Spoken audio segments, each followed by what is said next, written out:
pagiging Benillian?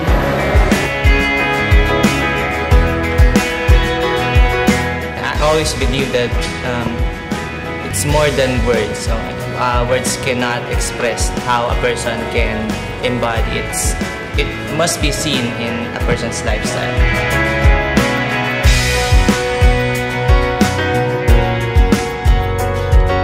So, students will learn through their own experience, directing themselves to what they want to become by actually practicing what they want to do.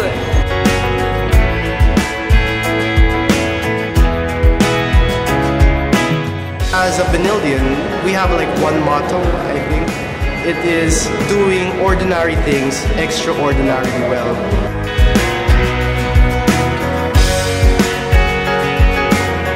Because what we want to happen is that every student must have a transformational experience.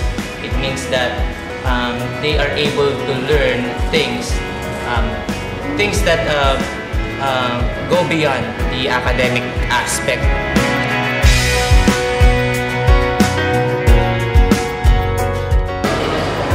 Gusto ko sa CSB, parang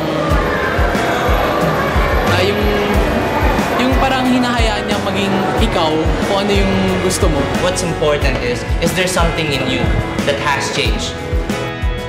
Who are you when you entered? What have you become when you went out of CSB?